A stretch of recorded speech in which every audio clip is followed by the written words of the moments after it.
So obviously I have Luke Leaman back. If you guys don't know who he is by now, I don't know. Like I post every day about him. I mean, what we talk like bi-monthly, I post all about that. I send him penises in the mail. Like we have quite the friendship going here. So, but yeah, there he is.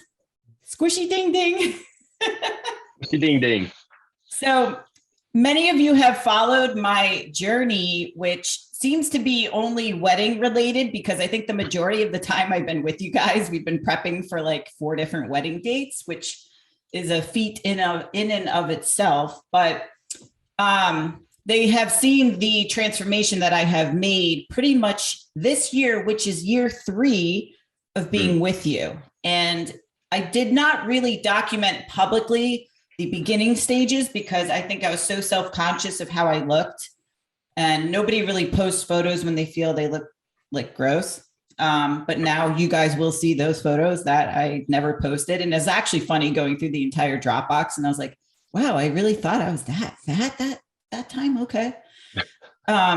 But also like what actually goes into achieving the level of leanness that I asked for, which Luke terms dick skin lean, as you guys have seen on Instagram sometimes. So there's a lot of cuss words in our whatchamacallit episode today. So if anyone's around, earmuffs. So I found you, or I learned of you and Zoe through our mutual friend, Todd Georgie, who was epic on the dance floor at our wedding, by the way. Oh my God, he's amazing. And he was like, you know, all the hormone stuff you're getting into, you have to meet Luke and Zoe. And I think I just missed you guys. You were in New York, like a couple months after. And I was like, oh, why didn't you tell me? And so I'm looking into your stuff and I was like, oh my God, this is awesome. Like, I wish I had met you guys. And so 2018, I was like, oh, they're doing a seminar in Vancouver.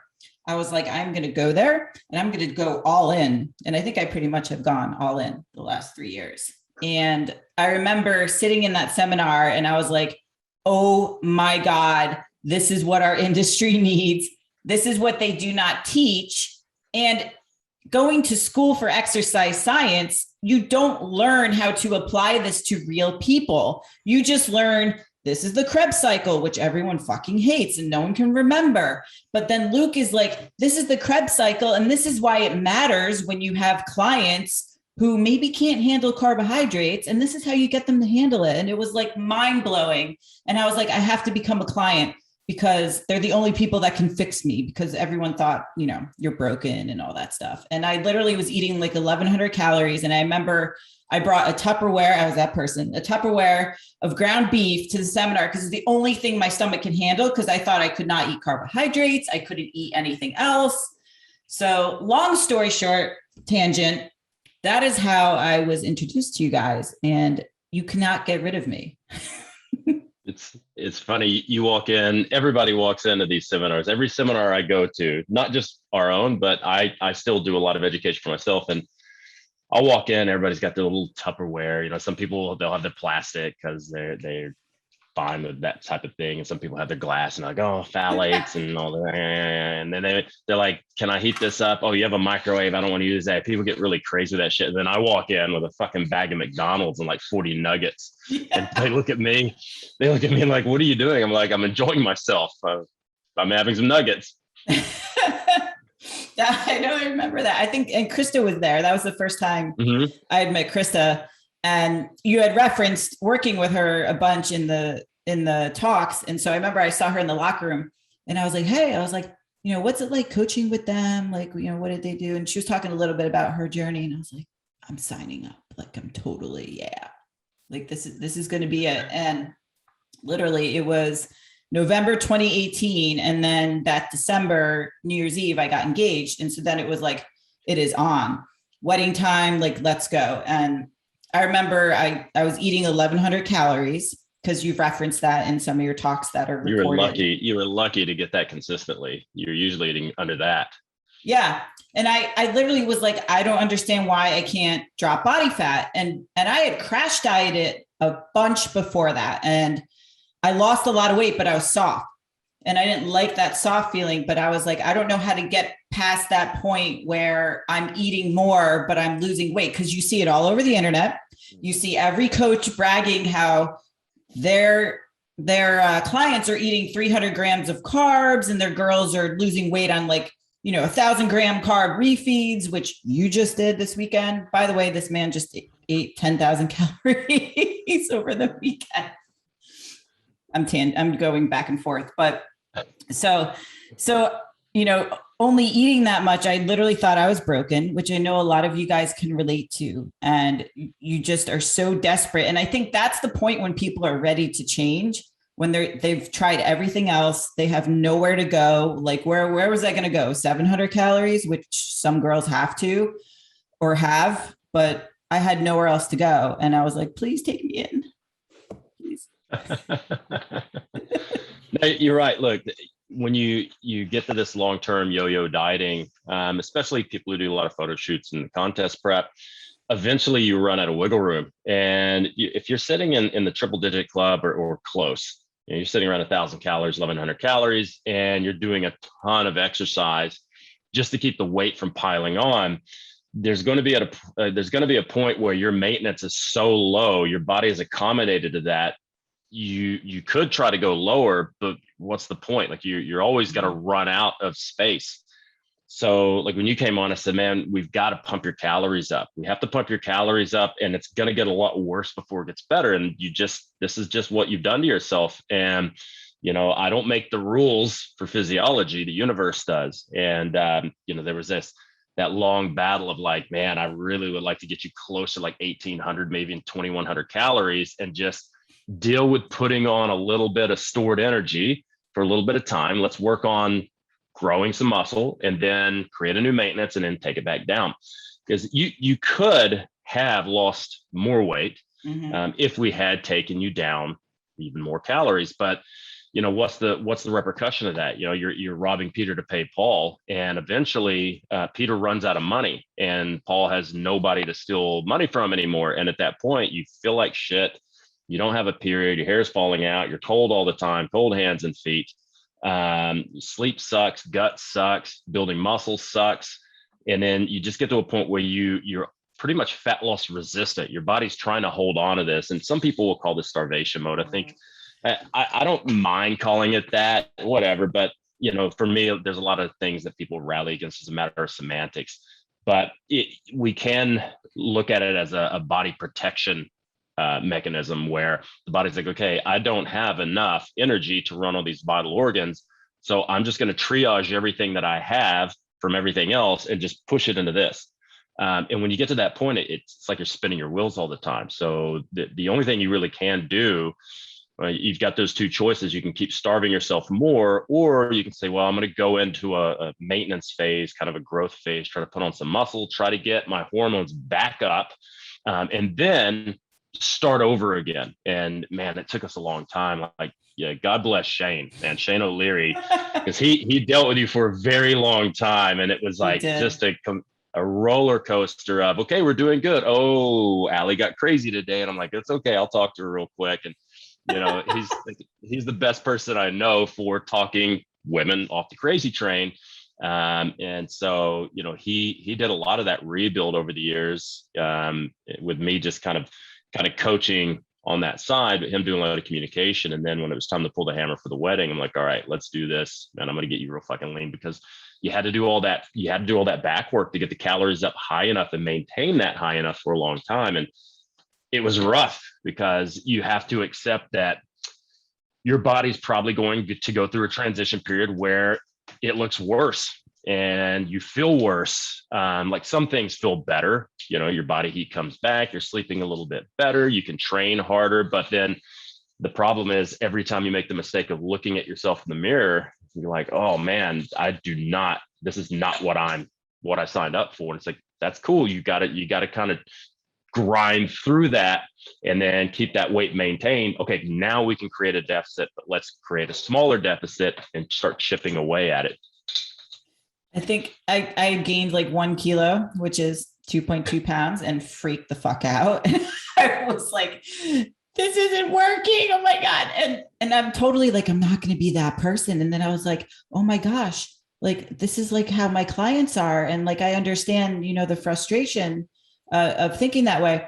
But when you have nowhere else to go, I'm like, I have nowhere else to go, Ali. Like, you have to stick with this. How often do people come to you where they need to gain weight before they can lose again, but they're not necessarily ready to understand that? Well, there's two main situations that I see. There's one situation, like in your situation, where it's just been a many years of basically starving yourself, and not just from a caloric standpoint, but also a nutrient standpoint, and then trying to self-medicate with lots of supplements. Well, I'm not losing weight. I'm just going to throw a fat burner in there. I'm going to throw in, an uncoupling agent, or I'm going to throw in this, or I'm going to add, supplement with 5 more hours of exercise. And so it becomes that point where that person is kind of an outlier that's outside of what most of the current literature shows. A lot of the literature shows that during a contest prep, which is basically what that sector of people are doing. And I see that a lot with coaches. In most coaches, when we talk about tracking and weighing food, I'm like, okay, you've got great nutritional literature. I can be pretty sure that you're weighing and tracking accurately. The only thing I can't be sure is, what are you eating that you're not telling me? So then there's a second subsection of girls that are eating 1,000 calories, except on the days they're not eating 1,000 calories. And so they basically starve themselves down to where their maintenance is very low. And then they go through these periods of basically binging and purging through exercise, like not bulimic binging and purging, but they use exercise in a way to purge. And they use a lot of dieting in order to purge, but then they have binging episodes. So they might go, if you think about, a lot of people have structure, say Monday through Friday, common work period. They have a lot of structure there.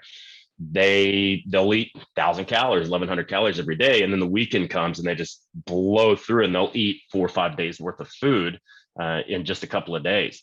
So if they keep doing this over time, they diet down, and then they start binging. They go through the periods of binging and purging. Every time they binge, they put a little bit more on, and then they diet, and they don't binge long enough, or they don't go to maintenance long enough to get their metabolism to actually start to creep back up. So they just keep crushing things and then adding more fat, crushing things, adding more fat, and losing muscle, replacing with fat, in a sense. So yeah, the first thing we have to do is I think the best thing to do for both of those categories is to get them to eat at maintenance for a while, or near maintenance. Because if you're just constantly binging and purging, your calories globally on average are probably higher than what your TDEE is right now. And it doesn't need to be that much higher.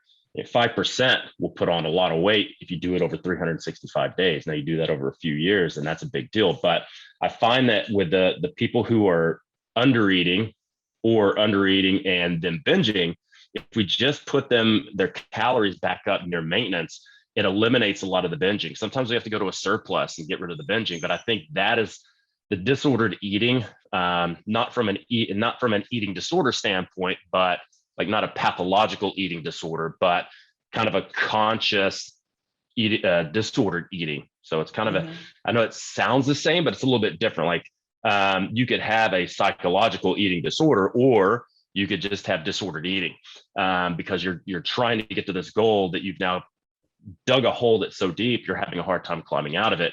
But if we get you globally eating a consistent amount of calories every day, I'll keep raising those calories until the binging goes away. Now, if the binging goes away, great. Now you're enjoying your diet. You're not hungry all the time. You're not hangry. You're not feeling guilt, stress, and anxiety, and you don't feel like a failure because you keep basically driving off the road into the bush. So if we can get rid of that disordered pattern and build some consistency, build some momentum, that momentum will start to build, and then we get a really good baseline of, okay, how many calories can you eat before you gain weight or lose weight? Where are we stable? If we can find a stable point and maintain that for a small period of time, great. Now I can chip off a couple hundred calories. That should give you a good 150 grams of weight loss a week. If that's not fast enough, I can keep chipping away another 100 calories until our rate of fat loss is where we want it. And that's the key, and to not rush it, because people want to rush this shit. Like we never rushed yours until the very end. It's like, okay, let's get you in a good position. Okay, great. We're 10 weeks out, whatever. Now we can do the low calorie thing because we're only going to do it for a very short period of time. And then we're going to come back out of it. Yeah. And it's funny because like you talk about playing the long game and people come to us as coaches. They want to drop body fat. They want to look a certain way. And I'm like, oh man, like, especially if somebody was in the situation I was in, it's like, it takes so much time to build their calories up, to get them off the ledge, which took me forever. And especially if they're a coach, like we think, oh, well, I know my body better. And so I'm going to do this. I'm going to take this supplement. And like, I did that. And you guys called me out on it.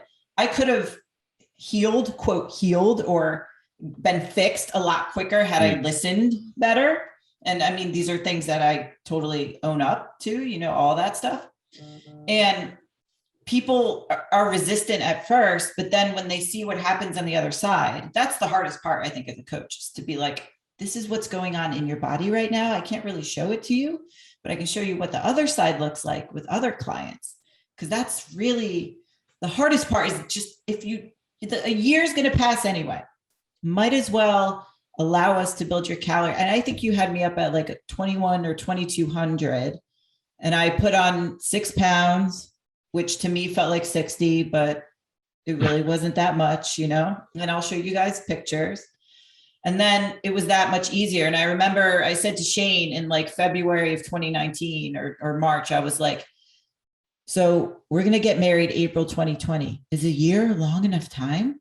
And now I laugh because like within 3 weeks, like now we can just pull the plug and like know what'll happen. But like, I was like, oh my God, is a year going to be long enough? Like, am I going to be able to look the way I want? And I'm actually grateful we had to move the wedding 4 times because I just was able to get better looking because I trusted you, you know, and I was able to like understand what you guys were doing with me because I went through it. And now I'm like, okay, now I can understand how to put clients through this, which now I've learned in your program design course, which is helpful, and the nutrition course too. But it's like this big puzzle, and you think it's like this proprietary solution that nobody teaches when it's really just more time. Yeah. Look, I mean, that's people all the time, they come to us and they're wanting some cutting edge thing. We actually had a client come on because he heard me on BPAC's podcast, and the guy came on and we gave him standard stuff that we do, which is basic fundamental things. And he was like, I don't think this is going to work out for me because I was expecting some cutting edge high tech. I'm like, well, this is all evidence informed, like literature backed stuff we're doing. And then we throw in a little bit of razzle dazzle that we've come up with. That's, you know, we haven't found in the literature yet, but if we know the chemistry, it works out. And it wasn't good enough for him. He goes, no, this is not what I thought it was. What the fuck did you think was going to happen? Like, we're going to give you, like, I've got some weird secret I got from a fucking Egyptian tomb. Like I found the secret to getting shredded and fixed fast on some hieroglyph in fucking Cairo. I mean, come on, man. Like, if you can't nail the basic fundamental shit, I'm not going to give you anything advanced. I'm not going to give you crazy stuff that, yeah, do I have some shit in my back pocket that's crazy? Yes. You can't even track your calories and be consistent. You can't even fucking train. You move like shit. Your posture is shit. Like, why would I give you some crazy ass protocol when you haven't earned that yet? And, you know, look, there are a lot of great coaches out there. A lot of great coaches know what they're doing. If you look around, everybody's saying the same shit. You know, there are some people that are, you know, they want to add a band to everything, and they want to work on certain angles. They hit this tiny little fucking 5 sucker mirrors in your lower left glute or something. But realistically, if you just fucking work on basic shit, watch Pumping Iron and see how those guys are training, train like that, do table push-aways, watch what goes in your mouth, make sure you take a good multivitamin, essential fats. It's real fucking easy. What they don't want is they don't want to understand it takes discipline and time to build a truly epic physique. A world-class physique is not built in 12 weeks. I don't care what Instagram tells you. And I think social media has jaded a lot of people's opinion, especially people that aren't in the industry, that are paying people like this to help them, is that Instagram's a highlight reel. So for every client you see that someone puts up that has a truly epic physique, like you and Krista and a bunch of our other clients, there's 10 or 20 more people, they got shit fucking results. And part of that was they just didn't have the mental space to do it. They didn't have the fortitude to do it. Or yeah, your coaching may suck. It may work for a few people, but it doesn't work for everybody. Some people can just be resistant to things and need a little bit more time, but they go, well, this person did this in 12 weeks. I'm like, yeah, but you're not that person. That person doesn't have kids. They don't have bills. They don't have a fucking 60-hour week job. Your situation is different. Your body's different. So, but the science and the chemistry and the biology is all the same. You can sprinkle in a little bit of extra stuff with genetic polymorphisms that might make things a little bit harder for you, or there might be your muscle fiber makeup, your biomechanics, because your skeletal system and your joints, all this stuff is going to make a difference on somebody else being very good at a transformation and somebody not being good, somebody being good at powerlifting and somebody not being good. But most of that stuff is a very small percentage. The one great equalizer is patience, discipline, and fortitude, and just knuckle down and get the shit done and stop making excuses.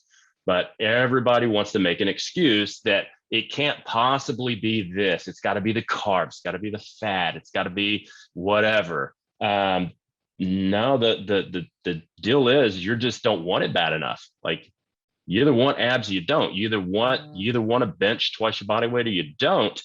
All these things take time to develop. It's athletic development. Oh my God. Yeah. And I've actually, I've said that whatever excuse someone has, we have a solution for that.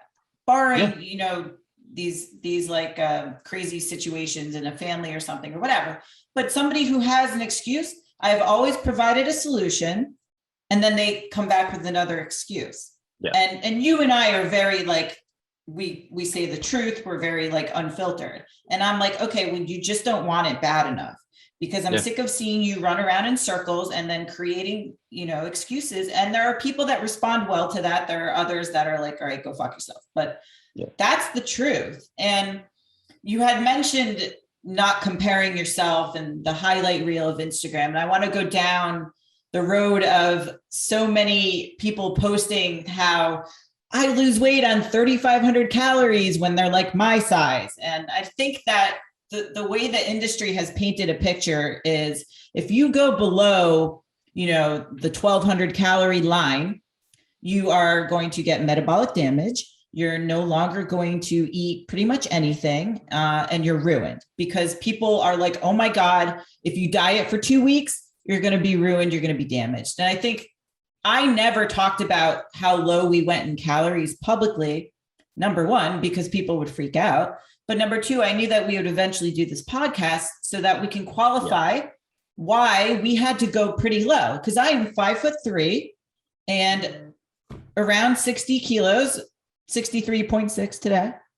But with my size, doesn't mean that I can diet on 2,500 to 3,000 calories. And I'm going to be 40 on Saturday.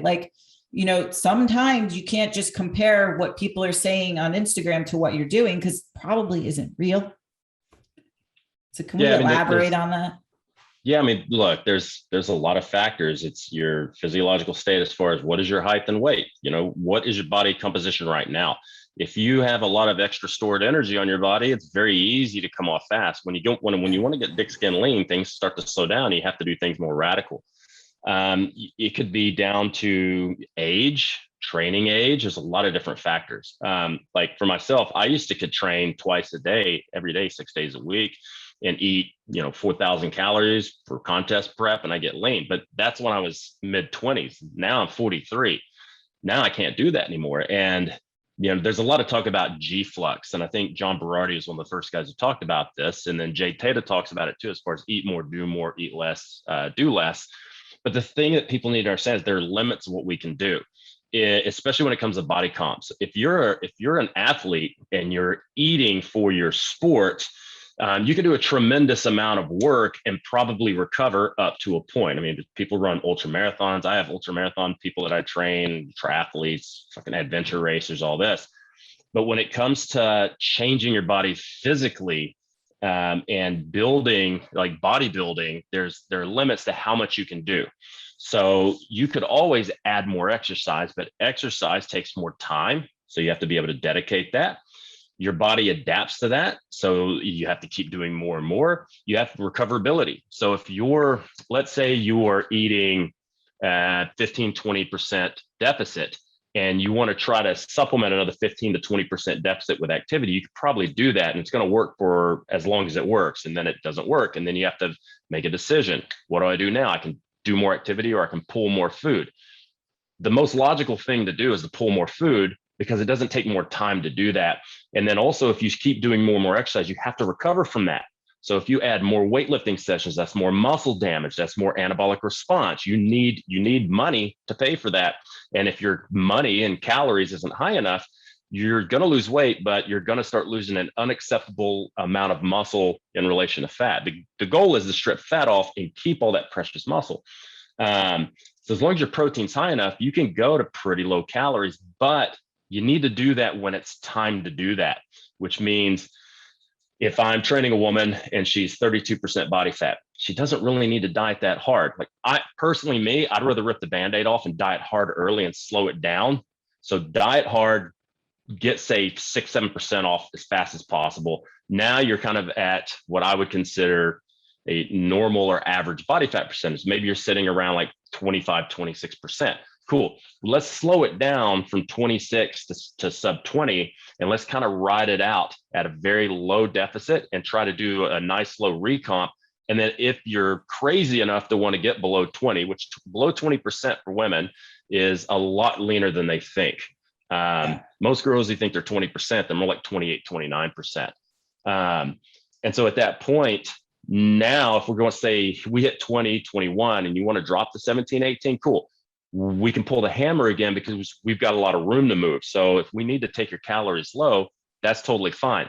But we have to make a decision. You can't train really hard and have really low calories. So we're going to have to, at least not for very long. We did it with you, but it was like 2.5, 3 week spurts. And then we dialed back the volume and kept the calories the same and kind of let you recover. And then we do another big run. So there's a lot of logistics that go into programming, where you have to know that, how much can my client recover from, and what are their metrics looking like? Are they sleeping still okay? Is their gut still okay? Do they have motivation to train? And I remember one morning you sent me a message saying like, I'm so fucking tired. I don't want to train. I was like, great, because I've already reduced your volume starting next week. And you're like, what? I'm like, yeah, I already knew this was going to happen, because if you know the biology, you can predict what's going to happen and you can be proactive against that. But most of the people in the industry would just grind it out, and they just start grinding your ass on the ground and not take proactive action. But someone at your size, say, at one point you're sitting at like 58, 59 kilos, you're not going to be able to eat 3,000 calories. I mean, you do any type of TDEE calculator, you do Cash McCardle, you do Harris Benedict, you do Mifflin St. George, all of those are going to put your BMR at like 900, maybe 1,000 calories. And then we start adding in TDEE, or adding in NEAT, thermic effect of food, exercise. It's not going to be that much, because you might can increase that 30%, 40% for, let's say, you're doing 4 or 5 weightlifting sessions, maybe a few conditioning sessions, maybe you're getting 10,000 steps a day, you're still going to be at about 1,500 calories. So if you want to create a deficit of say 500 calories, you're basically eating at your BMR. And if you want to get the rest of the fat off, that's what has to happen. And understand that getting super lean is not fun. You feel like a bag of dicks. I always tell people, look, if you want to get that lean, we'll do that. But I want you to realize you're going to feel like 10 pounds of shit in a 5-pound bag. So you have to be mentally prepared, and you have to want it bad enough to continue on, because shit is going to suck. Oh, and did it suck?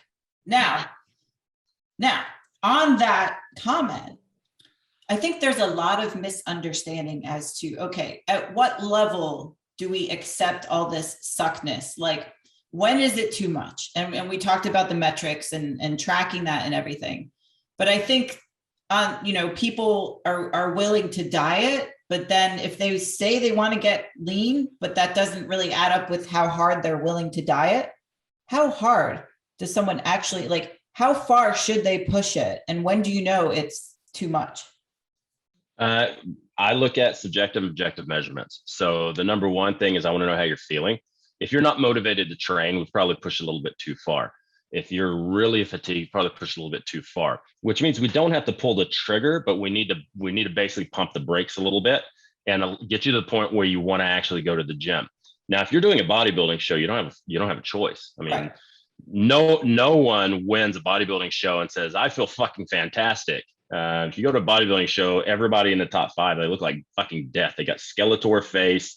They're limping around. They're trying to pose and they're doing everything they can not to shake and cramp up. So that would, depending on the context, that's a whole different conversation. But most people who just want to get lean, it's not that hard of a process. You don't have to push yourself that far. Now, you want to get super duper lean, we're having a bit of a different conversation. It's a lot of the same process, but it feels different. And your mental fortitude has to be quite a bit higher for that. And you have to be willing to accept, man, I'm going to have to eat a shit sandwich because this sucks. But at that point, you may have to say, well, my metrics are going to have to be shit. I'm going to have to accept that my thyroid hormone is going to go in the shitter. My testosterone is going to go into the shitter. Estrogen, progesterone is going to go in the shitter. My sleep's going to go to shit. My hair is going to stop growing and it may even start falling out. I'm going to get dry, scaly skin. My fingernails aren't going to grow and they're probably going to get brittle. This is all part of getting ridiculously super lean, leaner than the body actually wants to get. Mm-hmm. So I would say for most men can probably get easily down to 10 to 12%.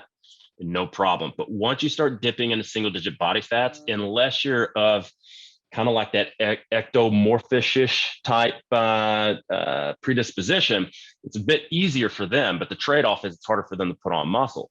You get somebody who's more on the, more of a, what's the word I'm trying to say? You got a lot of stored energy. I'm trying to be politically correct about it. So you got, you're rotund. You have an easy time building strength and muscle. You got a really hard time taking off the excessive amounts of stored energy on your body. They're going to have a harder time once they get into the teens. So you start getting around like 17, 18, 19, they're going to go on struggle street. If you got somebody like myself who's a mesomorph, fairly easy to get there without it being a pain in the ass until you start getting close to maybe 7-8%. And that's when it starts to kind of suck a little bit.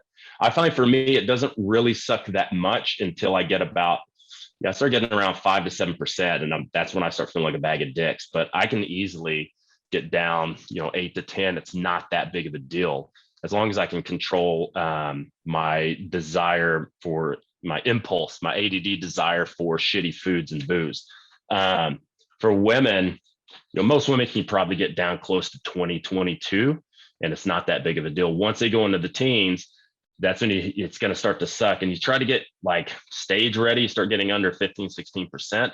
That's when it's going to start to suck. And that's where you're going to have to accept that I either go really slow and chip away, or I lose my period and I'm freezing cold all the time. My hair falls out. I remember one night I texted you because you're 12 hours you're 14 hours ahead. So I think it was 1 a.m. and I'm like, dude, I can't fucking go to sleep. I'm sweating. My heart is racing. I'm staring at the ceiling. And you're like, welcome to Thick Skin Lean. And that only happened one time. And that was actually quite close to the wedding. And it was the week after the wedding that I was like, I need a week off. And you always I wouldn't say appease me, but you take into consideration how much I love training. And that's how you design my programs. And I'm like, I don't want to train the whole week. I need off. And I was just like, I can't, and it had built up to that. But going through all this, I think having a big external motivator was helpful, but also the discipline that it takes, it's really, yes, it's a lot more, but when our clients come to us and they just want to get a little bit lean, I'm almost like, it's not that hard. You just have to want it a little bit more than you do, because it really isn't that difficult, because the internet makes it seem like it is. It's not. And it can be for a very small percentage population. I deal with women with Hashimoto's, and some of them, they have Hashimoto's, they might have some type of subclinical hypothyroid issue, which most of that's just lifestyle anyway. So it's if you look at, things like type 2 diabetes and metabolic syndrome, a lot of that's lifestyle stuff. And being slightly hypothyroid can be part of that as well. It can, in my experience, it can be separate from that, or it will line up really well with being insulin resistant, metabolically resistant, all that. But all of that stuff, that's just basically a mental game, and it's all lifestyle stuff. Hashimoto's a bit of a different deal, because you can have your metabolism could be crushed 15 to 40% if you got Hashimoto's, especially if your antibodies are really high and you're like in the throes of this disease. And sometimes they have to eat far less than they want to, and they have to train far less than they want to, because they just don't have the thyroid to or the environment to recover from training. So yeah, we've got people that come from CrossFit and they just want to train all the time, but they also want to lose 20, 30 kilos. It's like, well, here's the thing, you're probably going to have to eat way lower than you think you need to. And we just don't have the currency on board to pay some of this back and repair your body. So you're just going to have to accept the fact that you're going to have to get in, get out, and put the training aspect to the side. I shouldn't say training, put the training volume and your desire to train a lot, put that to the side. Let's get the weight off. That will help with your Hashimoto's. And then we can start raising your calories back up, and we can start raising the training with it. Now that you can actually recover and you're not fucking full of systemic inflammation and all the other things that are going to crush the ability to get glucose where it's supposed to be and the ability for your thyroid to do what it's supposed to do. Just completely lost my train of thought on that. But we're talking about how it's really not that hard, and there's a small percentage of people. Right. My Vyvanse should kick in here in a minute, but for most of our clients, it's just a wants versus needs issue. Like they want to get lean, they like the idea of getting there, but they don't need it. And if you don't need it, you're less likely to do it because your motivation to get there isn't high enough. Dave Shuttler, we were on one of his posts. Dave is one of my best friends, and he made a video yesterday. It's like, if you tell me you want to get abs and you want to get lean, but then you can't actually do it, what's the problem? Like, and then you say, well, I don't want it bad enough. Well, that's probably it. You don't want it bad enough. He says, but if I could wave a magic wand and go, boom, now you have abs, would you accept that? And most guys and some women would be like, yeah, okay, well, we can go boom like that. It's just going to take you maybe 4 months, maybe 6 months. It might even take you 2 years, but you can do it, but you have to not want it. You have to need it. And I was going to post this on there, but I didn't. Like, people say the abs won't make you happy. And I agree with that. They won't necessarily make you happy, but they sure as fuck won't make you unhappy. I'll tell you that. Yeah. And I said, when I have abs, it makes Luke happy, because then I'm not a pain in the ass and I'm happy. So I don't, I'm just happy now I'm happy now we can get you to 63 to 65 kilos and you're not losing your fucking mind. We only had one tiny psychotic break, and then you were like, oh, the next day I dropped 1.5 kilos. Oh, it's just water. He's been telling me that for 2 years. And then you go in the gym and you fucking PR close to a 300-pound deadlift. You're 25 pounds shy of a 300-pound back squat, which makes me realize you're slacking on your deadlifts, because that shouldn't happen. Yeah. That you should easily have it. You should easily, at 275 back squat, you should easily have at least 300 to probably 315 deadlift. So we have to work on that deadlift.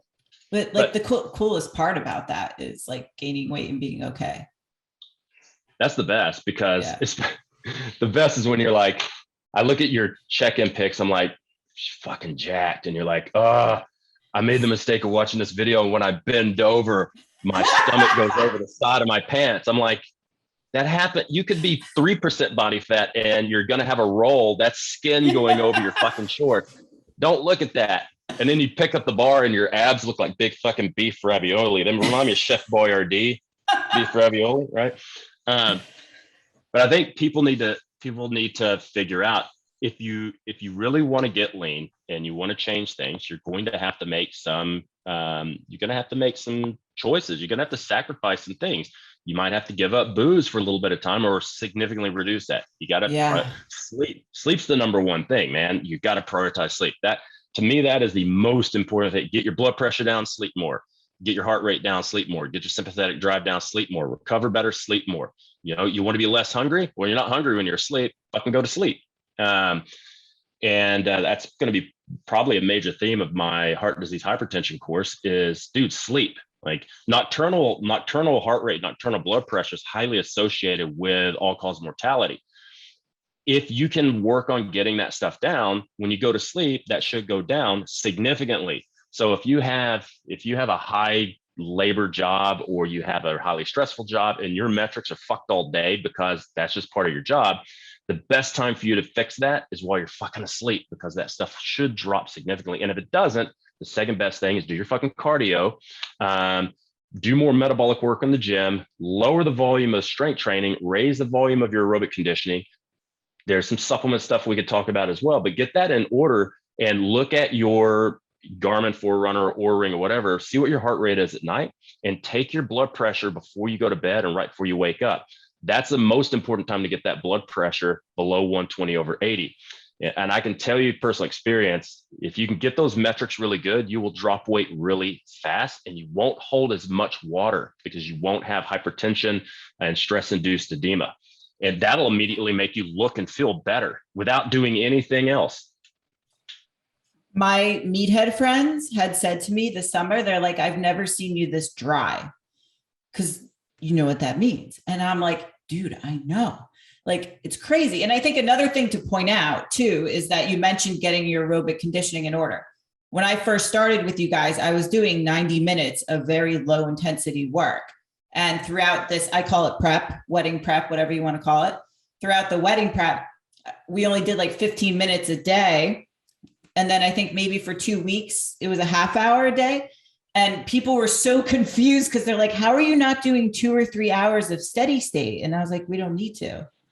Why? We could just drop calories. Then you don't have to train like it's a fucking part-time job. Why do so many coaches still do that?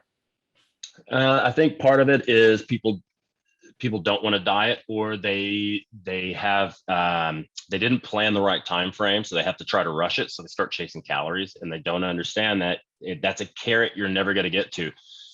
Your body will adapt to that very quickly, especially low intensity stuff. So like we do the opposite of what everybody else is. We put the aerobics at the front. And the reason we do is because I'm not doing that to burn calories. I'm doing that. It can be used to burn some calories, obviously. But the main thing is, what are the adaptations? Better mitochondrial health, better oxidation, more angiogenesis, better blood flow, lower blood pressure, lower heart rate, lower sympathetic drive. And then we use weightlifting workouts to pump the sympathetic drive. But most of the people that come to us, their VO2 max is shit, their lactate threshold is shit, their heart rate is shit, their blood pressure is shit. There's a lot of women that come that's the opposite, right? So they don't oxidize well. But their issue typically is too low a blood pressure, too low thyroid, too low heart rate. So we have to utilize weightlifting to bring that up and try to balance them out. But vast majority of the men that we deal with, and some women, the first thing we have to do is give them a shit ton of cardio initially for a very small period of time. Like we could stretch this out over 6 months, but I'd rather just rip the Band-Aid off, just get it out of the way so we can get rid of that and just focus on strength training and maybe some sprint intervals and HIIT training and all that. Once you've built up that base of aerobic fitness, because everything works really good. You recover better, you burn through energy faster, you can breathe better, your training gets better, everything gets better if you just get to at least a base level of aerobic conditioning, get your VO2 max to an acceptable level. And then we can work on a lot of other stuff with your training, because you can do a shit ton more when you train and you can eat a lot more. Oh, it's beautiful. And you had given me maybe 1 day a week throughout one phase that had sprints and stuff. And I was like, oh man, I haven't done sprints in like 2 years or whatever. and I think you're like, rest, curse my name, do whatever it takes. but it was an all out effort, but I was like, I feel pretty damn good for not having done this for a while. And like any of the assault bike stuff, and we started doing 15 minutes of fasted cardio.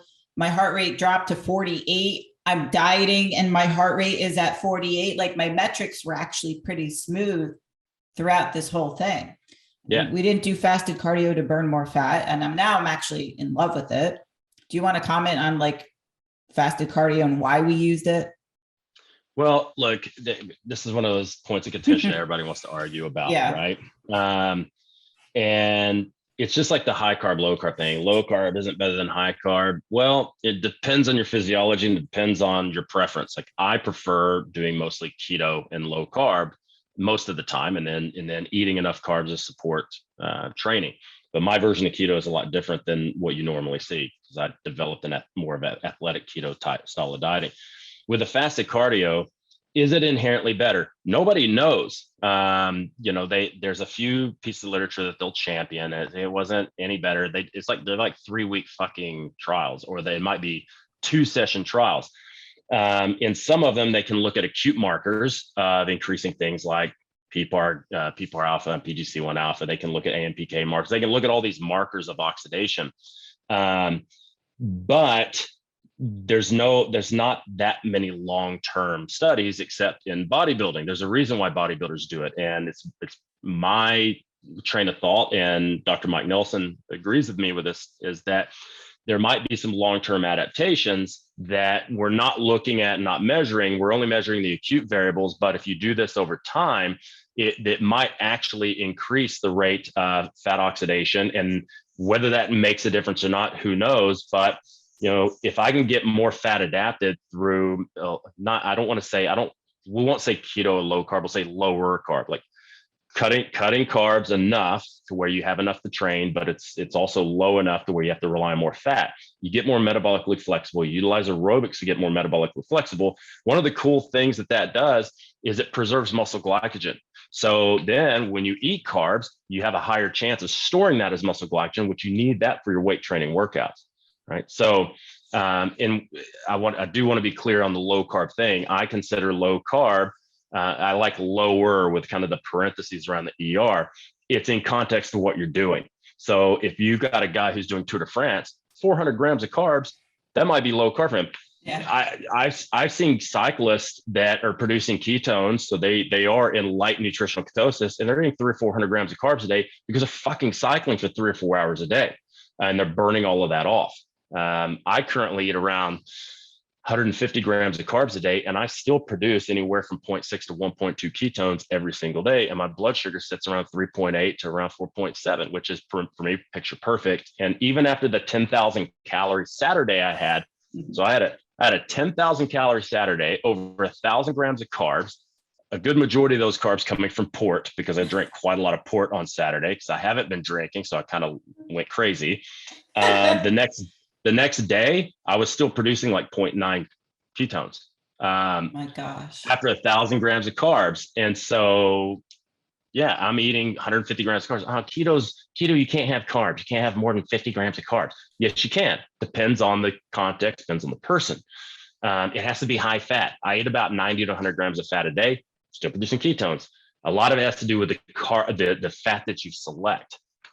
Choosing more MCTs over everything else. So most of my fat comes from coconut oil, and then I also do olive oil because of the cardiovascular benefits. You can't have high protein. I eat about 225 to 250 grams of protein a day. I still have plenty. Am I in a huge amount of ketosis? No.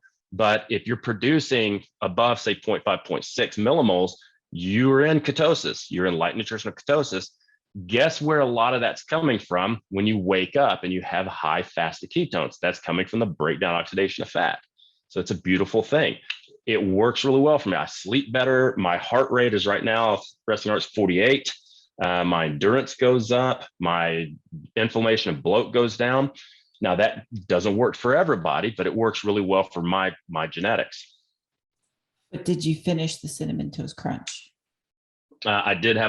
I've had 2 massive bowls of chocolate toast crunch. So I had one on Saturday and I had one the previous Friday for a 300, 400 gram refeed that day too. So, but yeah, look, with the fasted cardio stuff, what are the possible benefits? Possibly that you train the body to become more fat adapted and oxidize better. That's one bit of it. Secondary benefit is it's really fucking easy to just wake up, put on your sneakers, go for a run. It's a lot easier than I don't believe in fast cardio. So I'm going to wake up and have a big breakfast. Now I have to wait for that to digest. And then, oh, well, shit, now I got to go to work. And then after work, you're like, well, I need to have dinner. So you're going to have dinner. And as well, fuck, I just ran out of time. I got to go to bed because Luke said prioritize sleep. So now I can't do my cardio. You just get up, get it knocked out, have your coffee, get on the treadmill, knock it out while you're still half asleep, just get it done. It's certainly not going to hurt anything, right? It's not going to make you lose all your muscle, but it's just convenience. It's easy. Are there some long-term adaptations? Possibly. I think that that's still up in the air, but there's probably a good reason why bodybuilders have done fasted cardio for like 80 fucking years. Maybe because it works. It's amazing how like all the things that bodybuilders have been saying for the past, I don't know, 30 years, all those studies that have now been done and are coming out, it's pretty much the same thing. Well, that's it. I mean, that's kind of what scientists do, right? What's the first thing what's the first part of the scientific method? I observe something happening. Okay, now let's try to figure out if we can figure out what's happening, or let's try to falsify it. And they're like, oh, great. Look, the bodybuilders know what they're talking about. 0.8 grams per kilogram of protein for the RDA. Well, okay, that keeps you from having a disease. Bodybuilders are eating 2.2. That's way too much. So then a few years later, realistically for athletes, it needs to be 1.2. Then a few years later, it needs to be 1.4, then 1.6. And the last literature I saw came out about 2 years ago, said 1.8. And the author in the paper said, look, bodybuilders have been eating 2.2 grams per kilogram for decades and decades. The ISSN has done some literature saying that they did upwards of 3.3 to 4.4 with no negative issues. So you might as well just eat 2.2, and then you don't have to worry about, is it enough? Yeah. I mean, so many people are like, how do you eat 200 grams of protein? How do you eat 150? And now you have me at 135, which I think is the lowest, and I hate it, but still, I'm not going to complain. But those years where you had me super high, and I was like, I love it. Like, it's awesome. Same. I love protein. It's like, look, the reason we took it to 135 is at the end of the day, no matter what diet, you still have to play by the rules of energy balance. Like, you can't get around that. I know people try. If you want to try to get around that, great. You can take things like DNP. You can take mitochondrial uncouplers and that type of stuff. It's still calories out. You can build more mitochondria. That's still calories out. So you can get calories out through exercise. You can get calories out through basically supercharging your mitochondria with supplements or drugs or whatever. But at the end of the day, it's a basic algebraic equation. A minus B equals C. And if you want to lose weight, B has to be a higher number than C, right? You got to have to at least have enough. You got to have deficit. You're not getting calories from air. Like, you don't breathe calories in. Now, you breathe in things that allow you to combust or metabolize the stuff that you're eating. But there's a lot of things that go into it as far as, am I making enough red blood cells? Do I have enough iron? Do I have enough B12, B6, B9? Am I making hemoglobin? Am I transporting it effectively? Do I have enough aerobic enzymes to burn through it? Like, there's a lot of shit that goes into that algebraic equation. So it's a lot more complex, but at the easiest, simplest user defined thing is, okay, if I'm tracking my food and I know I'm eating 1,500 calories and I know I'm expending, let's say 200 calories and I'm not losing weight, I need to pull off maybe 200 calories and see if that moves me in the right direction. And then you can keep pulling calories until you're playing within the confines of what physiology will allow, which, most people say 0.5 to 1% of their body mass per week on average. That's probably not going to happen every week. It could, but it's probably going to go up and down. Or I like what Lane Norton came out. There's a new piece of literature that said slower is better. So I'm right. Long game is better if you want to hold on to your muscle. So he actually came out and said, look, I'd prefer people look at like 0.3 to 0.8. And if you're really lean, go on the 0.3 side. I absolutely agree with him, because once you're at the level of leanness where you need to slow it down that much, you already look real fucking good. You look better than 99.8%. What's the fucking rush to get one more vein on your oblique? What's the rush? So if you're sitting at 10, 11, 12% body fat, you already look damn good. Why rush it and and worry about losing testosterone, losing estrogen, progesterone, you losing your thyroid. Why don't you just cut it down and just chip away 100, 150 grams a week? Because then you can do a nice, long, slow recomp, and you don't have to rebound. You don't have to reverse diet. You're pretty much eating almost at maintenance. Mm-hmm.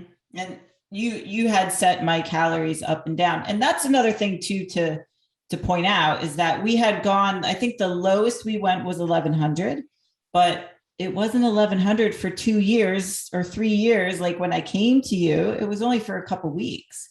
And then you would raise protein, and then, you would tweak it around a little bit. And when people hear 1100 or 1200, they're like, oh my God, but it wasn't for that long. I just remembered why I just went on a tangent. The reason I don't like taking protein down. I like keeping it as high as someone can afford, digest, and desire. Because the one macronutrient you can't do without is protein. The second one is essential fatty acids. So as long as your protein is good and you're taking some fish oil, you could eat fuck all calories and you'd lose a shit ton of weight. You wouldn't have a good time. You'd be hungry all the time. You'd be miserable and irritable. You'd be a cunt that nobody wants to fucking hang out with. But you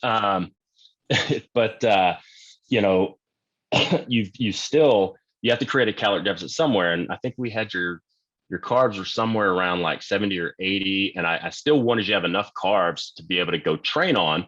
And then I think your fat was somewhere around like 30 or 35, something like that.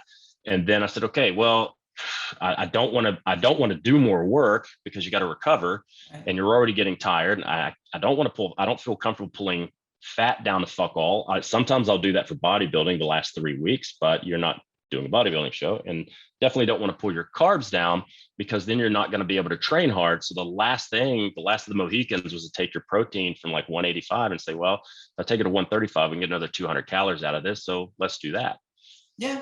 And it's been easy to adapt to. I was just kidding when I say I hate it because I'll miss my protein, but it's funny how you miss it when it gets taken away, when at first you're like, oh my gosh, that's so much. And then, you get used to it, and being able to eat more. I think people have the same fear that I did when they gain weight. They think it's never going to come off because they've spent so many years trying to get it off. And then when they put more on, it doesn't come off and they don't look the way they want. Or if they do lose weight, they're a smaller version of the shape that they were. They don't change their shape.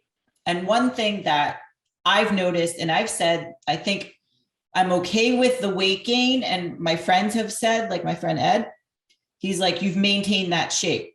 And that was because of the work that I did with you guys, because I still have visible abs, even though I've put on 8 pounds since the wedding.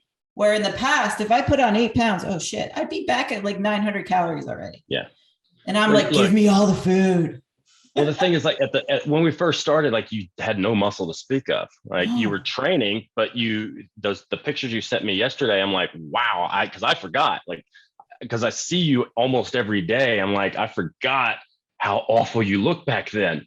And you were dieting and training hard. Now, we could have gotten you leaner at that point, but what's the point of looking like a fucking coat hanger when it's like you're not going to like the way you look? And when you talked about that being a smaller version of yourself, and you've heard me talk about this in class, I call it the Jared. It's like the Jared analogy, Jared from Subway. So you have this really big fat pedophile, and he eats 600 to 800 calories of Subway, and now he's a small fat pedophile. Like he didn't. Well, if anybody doesn't know, he's in prison now for like pedophile pictures and shit. Fucking good job, Jared. But it's like people when they come to train and they want fat loss and all this, they don't have in their mind, oh, I love the shape I am here at 50% body fat. Can you just make me look smaller? They're getting an idea of, they've seen a Victoria's swimsuit model, or they've seen a bodybuilder they like, or a bikini chick or Instagram model. And they're like, I want to look like that. Cool. We're going to have to build something that's underneath all that stored energy, because if I pull all that off, you are not going to like the way you look. So we have to go through a body composition change. What's cool about this for Gen Pop, though, is in the first, especially women, it's so imperative that they do a lot of weight training the first 4 to 6 months, because even if they overeat on their diet, it's pretty much quite clear that you could still overeat your diet as long as you're lifting weights hard and probably taking care of a little bit of your cardiovascular stuff with some aerobic activity. It's almost impossible for you to put on fat, even if you're overeating a little bit. So these people who are like, oh, I tried everything. I did four or 5 months of weightlifting, and I was dieting a little bit and I never lost weight. Bullshit. Your weight might not have changed, but your body composition damn sure would have changed. But I think for a lot of women, that's the hard thing to accept, is that if you're doing it right, your weight is not going to drop that much in the first 16 to 20 weeks. But you're going to notice that the composition of what you look like is different. If I take a woman who is eating 40 to 60 grams of protein, which is pretty common, if I put her at 120, 140 grams of protein, she's going to have an anabolic response. Her muscles are going to soak that shit up and grow. If she's combining out 4 or 5 hours of weightlifting, she's going to be growing muscle at a massively fast rate, as fast or even faster than she can lose weight. So in a lot of cases, you might have women that don't lose anything at all the first 4 or 5 months, or they may only lose a couple of kilos, but they'll go down 2 or 3 dress sizes. The only problem is they're so focused on the scale and the gravitational pull of Earth on their mass that they can't look at, my circumference measures have dropped fucking 15 centimeters or whatever. They don't look at that stuff because they're so obsessed about the scale. Oh yeah. Do you remember when I started, I wouldn't even get on the scale. I made Charlie send the number in. Yeah. My starting weight, because I was like, I don't want to look at it. And I think I was 135 pounds, which is roughly where I sit now, but it's completely different. And I tell people all the time, my weight has pretty much sat at 60 kilos for 3 years. When we started dieting for the wedding this year, I was 62 and a half. I am 64 kilos and I look completely different than I did in May. Like it's unreal. It's probably a good time to bring up the slideshow. I think you should contact Marvel and ask them if you could play She-Hulk. Yeah. Just like awesome. From the stills in my video that we went over the one night when I felt fat, and you're like, okay, really? Really? Like, come on. So funny. So this is Ali's muscle nerd journey. Oh yeah. So that was right before I came to you guys. That was at Todd's gym in like September of 2018. That is what 1,100 calories will get you if you pose the right way, but this was not sustainable. So I don't look terrible here. Now hold on. I just want to say, like, yeah, if you pose the right way, look, you can, and a lot of women will look at this and go, I'd love to look like that. Right. But they also have to understand shadows and angles and understanding how to turn your body for that. Exactly. And that's what I really looked like. And the thing I noticed the most is I have like old lady butt. Like my ass was falling. I played college soccer and all of a sudden I'm like, where did my glutes go? Well, it's, I had to take you were taking too much of that medication, no acetol. So once we took you off no acetol, then we could build some glutes.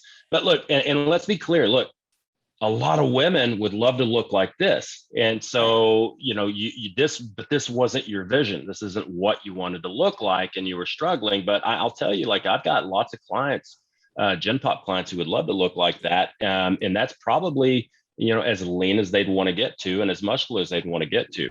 So there's absolutely nothing wrong with that, but everybody has their own vision of what they want to look like. And look, it's your life, it's your journey, and whatever makes you happy. Yeah. For me, I was like, I want to, have my quads come back. I want to look like Dana Lynn Bailey, give it to me. So that was my first progress picture with you guys. And that's back when I had boobs too. So I got those taken out. I'm like, oh my God, they look huge. How much do they weigh? They're like 0.9 pounds each. 0.9. So yeah. So about, what's that? 0.2 pounds. So yeah, about a kilo each. So you've actually replaced that kilo with a kilo of muscle. Yeah, it's the best replacement ever. And this is when you can tell how thrilled I am about gaining weight. So this was in April of 2019. I think this was like the height of when I was at like 2100, 2200.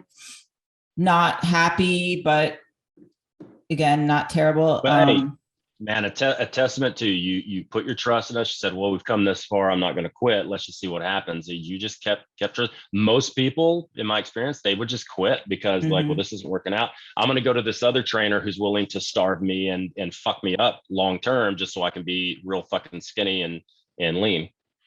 Yeah, definitely didn't quit.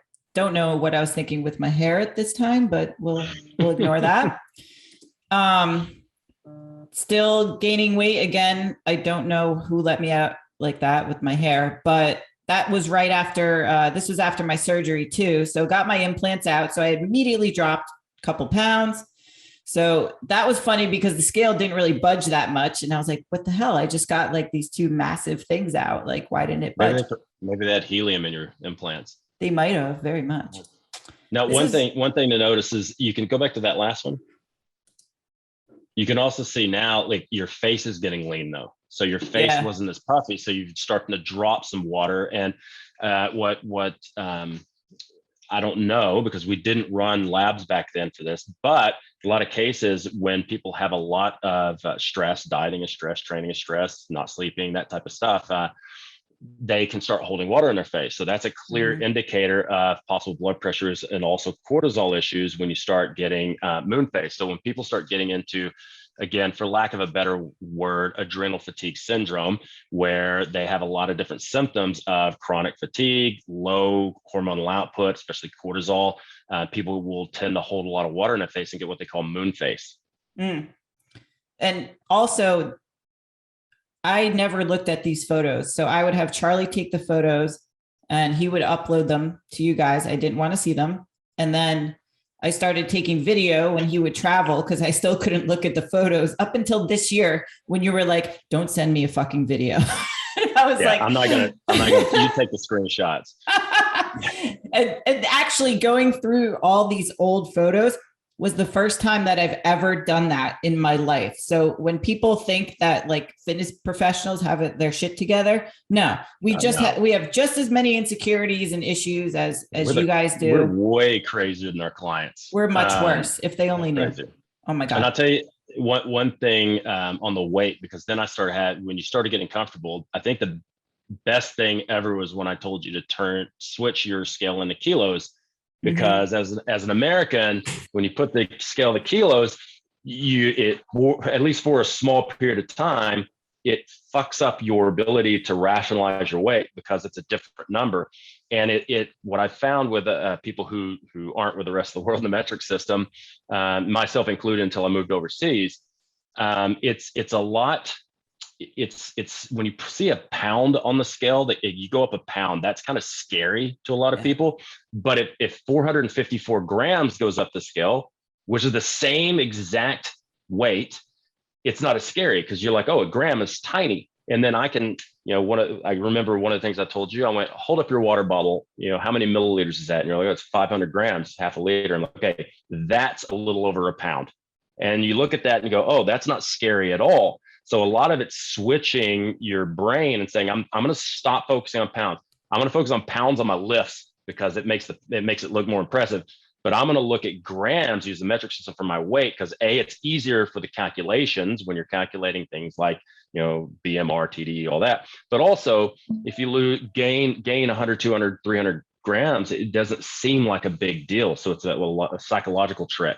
Oh my God, that was like the best thing ever. And using the metric system, because now that I have international clients, I'm like, yeah, I know what I'm doing. Yeah. But before I was like, I don't know, if you suck at math, like I do, I'm like, I don't know what the fucking math is on this. Like, I'm just going to look at kilos and report this, how much I weigh. And I didn't do the math forever. And it definitely helps. Not a mind fuck. Wait until you get somebody from the UK and you don't know what the fuck they're going to tell you. They could be miles, kilometers, kilograms, pounds, stone. I've had people send me their weight in stone. And I'm like, bro, can you just send this in kilos? Because now I got to take that and I got to multiply that by 14 and I got to do this other. And it's fuck. It's too much. But yeah, that was the best part. And it's actually really cool. Like after your poop and you're like, yeah, that was like 800 grams of poo. It's the best part. That's a decent poo. This is when we started reshaping. Because you could see a difference like in the legs and then bringing the Mhm. waist in a little bit. Booty's getting perky. Still, yeah, my butt's lifting itself. I don't know how to dress myself that much, The but hair is still. that was like, oh, I don't even know. I don't even know. It got shorter and it got better. So now butt's coming up higher, no more like sagginess here, which I was very excited about. These were taken via still shot in the video. So these are, first time I was ever looking at this. And then this is a side-by-side of now, this was the summer. The real glow up is the hair because, duh.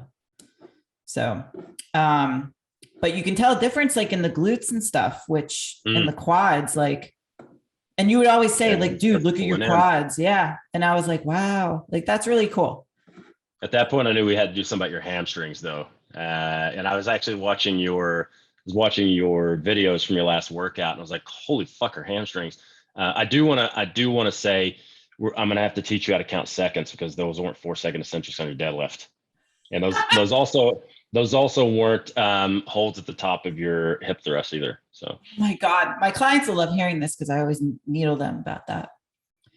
But hey, it was 225 for 5. So yeah, that's all that matters. And then this I had posted this summer because I was talking about weight and what we were saying before about how you can pretty much look very similar with all different weights. And then I added in yesterday. So this is 64 kilos. So this is 10-pound difference between here and here. And it's really not aesthetically a massive difference, but you can tell like. I think if we did circumference measures, because it looks, you can tell like your legs are growing now, like really starting to grow. And I also want to say, like, looking at that wedding day picture,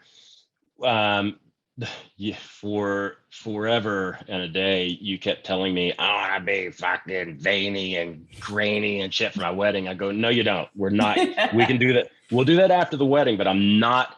You need to enjoy your wedding. To be stressful enough going into the wedding, and you need to be able to enjoy it. And if I get you to the point where you're like 12, 13, 14%, and you got veins everywhere, you're going to feel like a hot, steamy dump. So I'm not going to do it. And I didn't get that.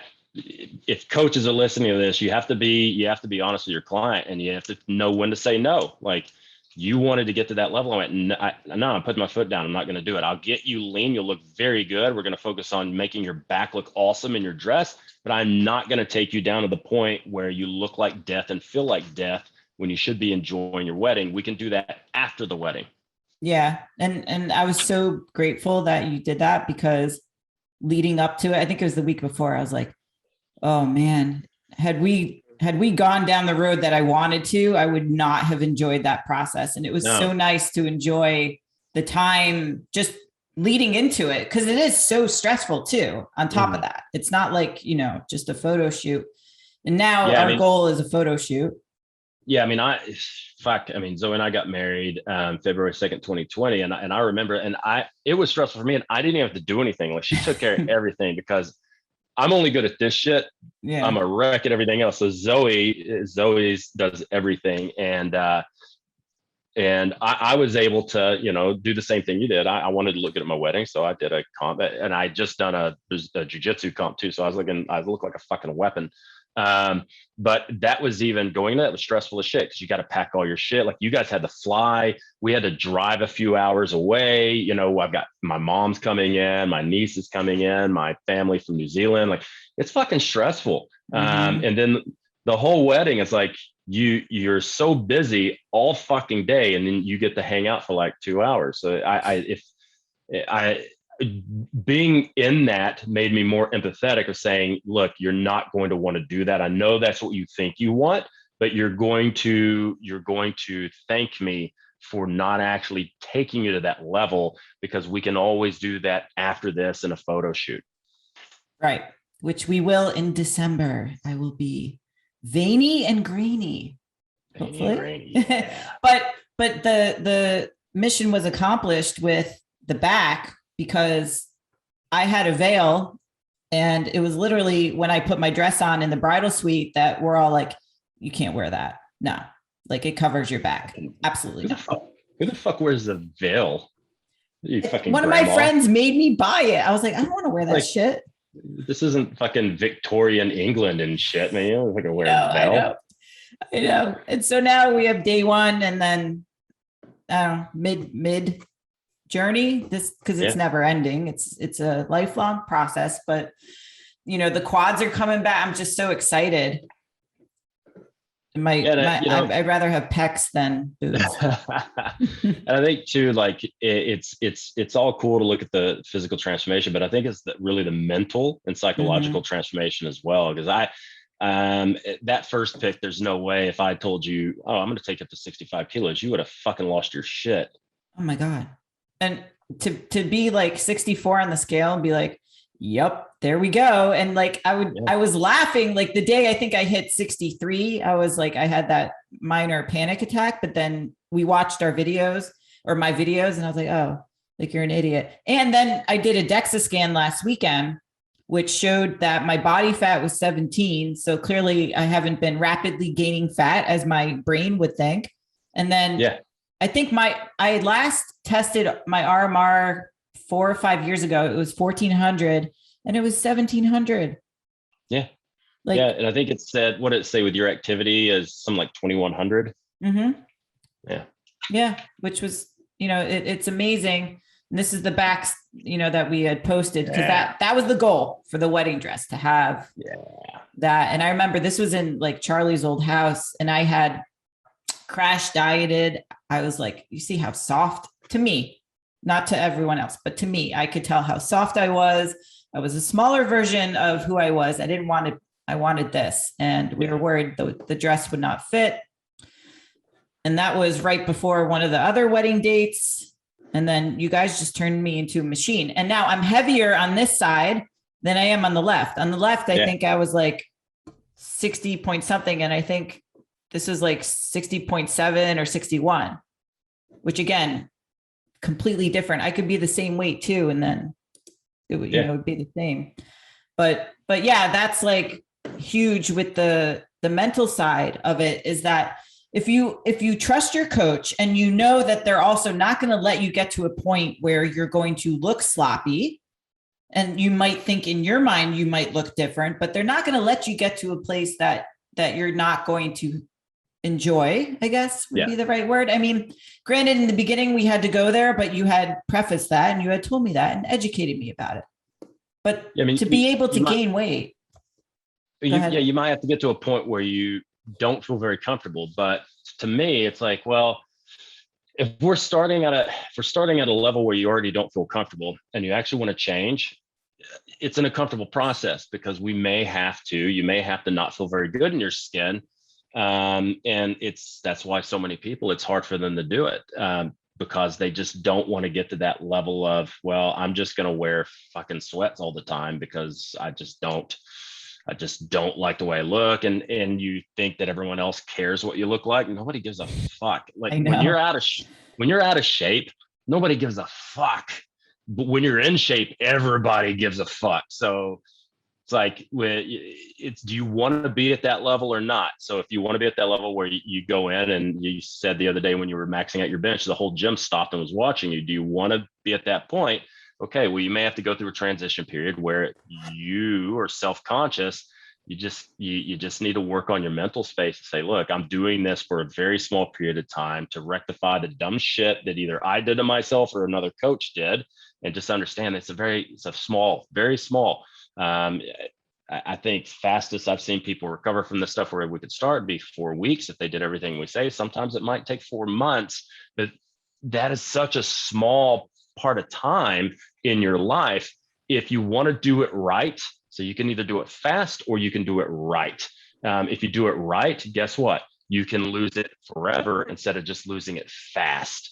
And that's one of the things that I see people do wrong is they don't plan. They don't periodize everything.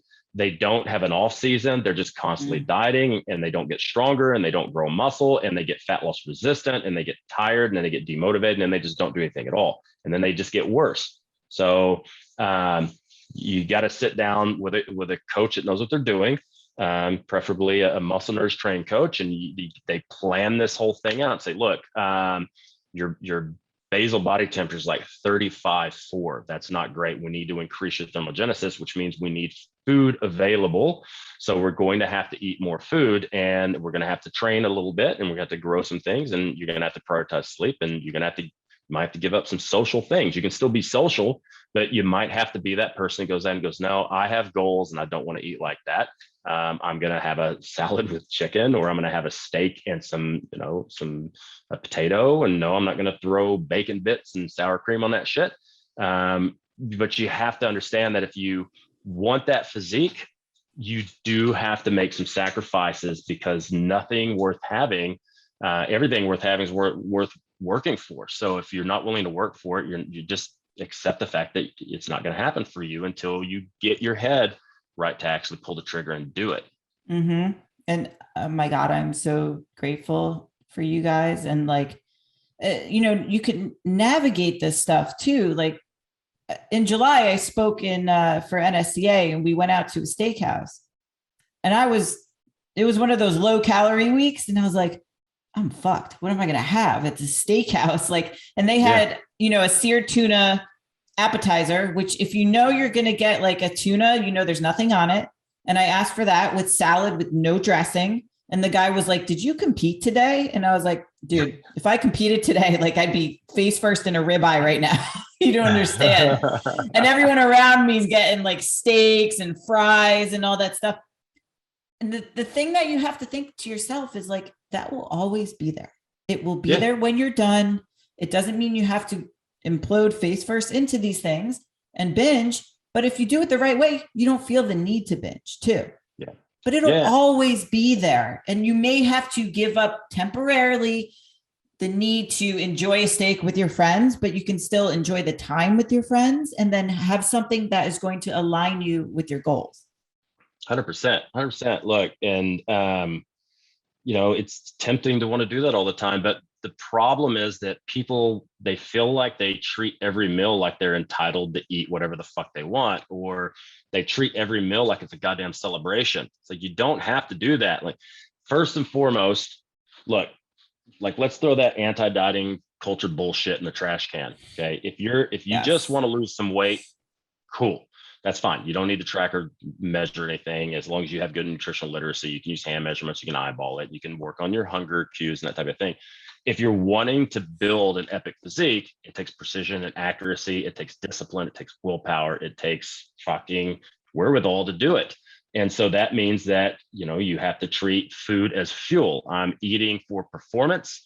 I'm not eating for pleasure. And then saving those times where I'm going to eat for pleasure, save them for when it matters, like somebody's birthday or a Christmas meal, or, every once a month you go out with your friends, you go with your partner once a week. Like, you can plan for all of this stuff, but you still, if you've got goals and you want to get there, you have to have boundaries, you have to have rules, and you have to be able to play by the rules and stay on those boundaries.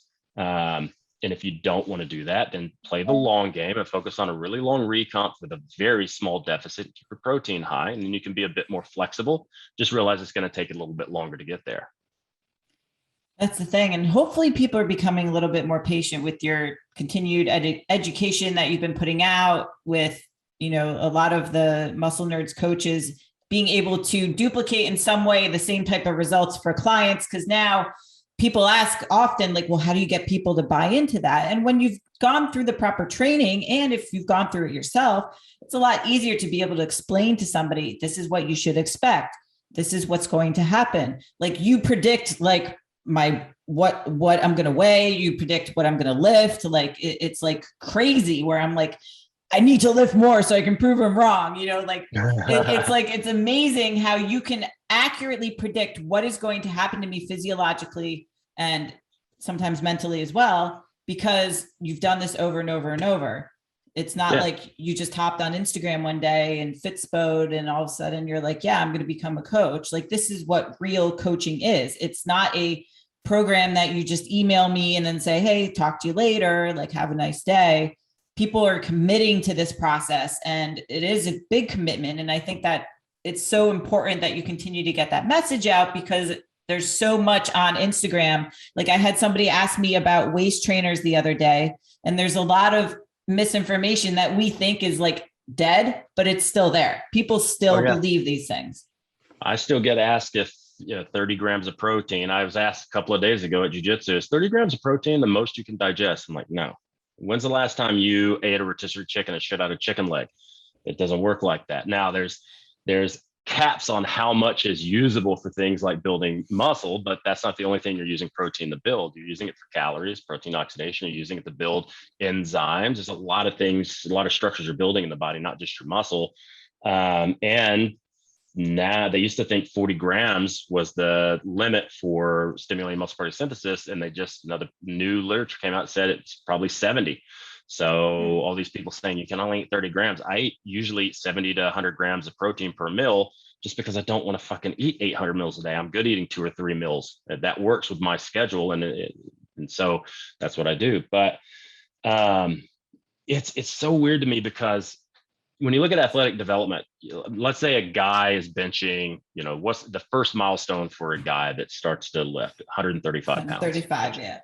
What's the next one? 185, then 225, then 275, then 315. And then if you want to get really strong, then you 365, 405. You can't rush that process. You're not going to bench 135 and then 2 weeks later you're benching 315. You can take all the drugs in the world that you want. You can eat all the food you want, you can sleep all you want, you train all you want. Ain't gonna happen. People look at developing strength as a slow, continual, gradual process of progressive overload and eliminating weak areas. Why don't you use that same concept with building muscle and burning fat? Because it's the same thing. It's biology can only run so fast. It can only run so fast naturally, and it can only run so fast if you add supplements and drugs. But a lot of these things, if you understand the biology, these things are easy to predict. And that's why I can predict that, because I know when I give a protocol, I've sat down for hours and I've thought it out, and I know exactly what's going to happen.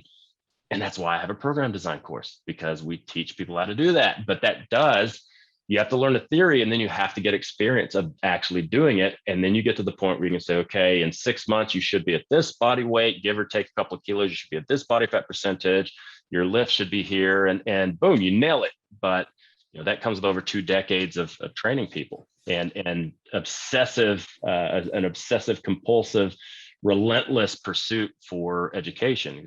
Both myself and my wife, we're a bit education junkies. We're knowledge junkies. So my wife is doing a degree right now. She's probably not going to do anything with it, and then she's already looking at her next degree. And it's just a bit of a weird obsession. I should probably go see a psychologist about it. But it's something that I think more coaches need, because even like Charlie still takes courses all the time, and he takes courses over. And I don't think enough people do that, because they're like, yeah, I took that cert like 12 years ago. And I'm like, okay, but things have changed. I'm sure they've added. You guys add stuff all the time to your program design course. And I'm like, I've taken it like 5 times now, and I'm going to take it again. Yeah. It really is like the value that you provide for the program design course. It is, I can't even explain. Like, for the coaches listening, and I know you guys just started a new intake, you have to start that right now, because I literally cannot say that anything has changed my career the way this course has, and the mentorship work that we've done. I make more money. I have much more confidence in what I'm doing. It's not just guessing at reducing calories or having knee-jerk reactions to when people complain. It's actually knowing the physiological process of why you're doing what you're doing and explaining it to the client and talking them off a ledge in a way that makes them understand that they're heard and that they're not crazy, even though we're very crazy. But I literally can't say enough about the value. And I swear that Luke's not paying me to say this. Like, this is just me going off on a tangent. You guys have to take that. If you want to get good at coaching clients, to get them the aesthetic results, and in turn, they will have the emotional change and epiphanies, you have to take this course, because nobody else is offering anything like this. Thank you. I appreciate that. And I've taken everything you can offer, I think. Unless there's something you've offered, I haven't taken it. You got to tell me. not till I get time to do the other stuff. But and look, have I ever done anything crazy in your workouts? Have we ever talked about doing, biasing a certain muscle or doing this? Have we ever done weird ass, Rollerblading. No, I'm kidding. Rollerblading. No, the rollerblading is legit. I'm telling you. Yeah. But most of the stuff we do teach is fundamental things, but it's the way we teach it and how we teach people to apply it. And we teach why it works and how it works. So you can, if you understand the underlying physiology, the anatomy, the biology, the biochemistry, just the basic at the basic level, like first, second semester of this stuff. If you understand that really deeply, you'll understand how to apply foundational, fundamental things in a very complex way. So it's the way you put everything together. And I've never had to do any crazy ass shit. And you see in the programs, we don't teach any crazy shit. But we teach it in a different way and to teach people how to think about it differently and how to, and for the most part, how to think, because people teach methods, but they don't explain how to modify the method, alter the method, sequence the method in the way that's designed for each person as their own N of one, their own experiment, their own journey. People are too busy. They're too busy complicating and convoluting biology and physiology, and you don't really have to do that. The coach should know how to apply the stuff in underlying science at a very complex level, but they need to be able to distill that down into very simple action points for their clients and stuff their clients can actually do.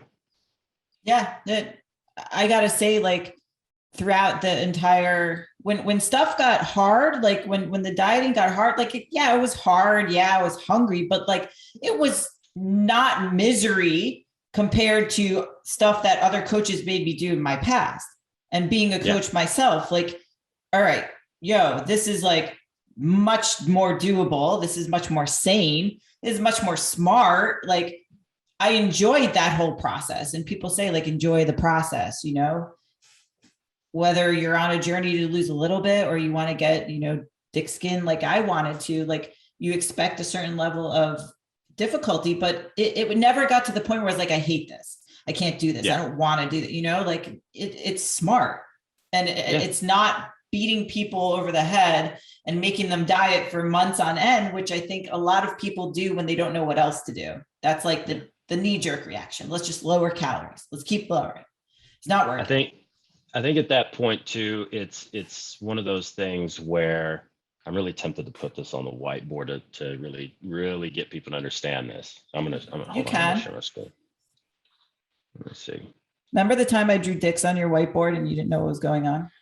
Yeah, and you didn't realize you were doing it, and then you realized you were doing it, and then you wouldn't stop. And then I was like, where do these dicks come from? And then I saw you laughing, and then you texted me, and I was like, can you please remove the dicks? So, can you see my whiteboard? Yeah.